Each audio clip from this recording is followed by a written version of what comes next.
Welcome to CRB9 news. నేను చూశాను ప్రతిపక్షంలో ఉన్న పార్టీ నాపైన తీవ్రమైన ఆరోపణ చేసింది. వాళ్ళు అధికారికంగా ట్వీట్ పెట్టారు. వాళ్ళకి నేను 24 గంటలు సమయం ఇస్తున్నా. 2000 రూపాయలు నా బ్యాంక్ అకౌంట్కి వచ్చింది, నా జోబులోకి వచ్చిందని వాళ్ళు అంటున్నారు కనుక నిరూపించండి, లేదంటే ఆ స్టేట్మెంట్ విత్డ్రా చేయండి. ఈ రెండు చేయకపోతే చాలా తీవ్రమైన పరిణామాలు ఉంటాయి.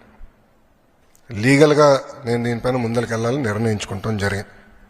ఎందుకంటే ప్రజలు కూడా ఒకటి గుర్తుపెట్టుకోవాలి, వైకాపా పార్టీ అనేది ఒక అబద్ధాన్ని 100 సార్లు చెప్పి నిజం చేసేదానికి ప్రయత్నించే పార్టీ.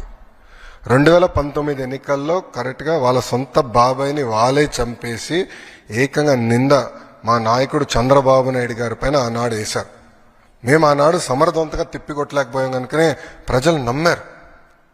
కానీ ఇప్పుడు చూడండి, చెల్లెలు చెప్తున్నారు ఏం జరిగిందో. సో అలా అబద్ధాలు చెప్పి ప్రజలు నమ్మించడానికి ప్రయత్నిస్తున్నారు. ఈ 2000 రూపాయలు నేను ఆ ట్వీట్ని నేను చదివాను. ఆ 2000 రూపాయలు నా జోబుకి వచ్చిందన్నారు.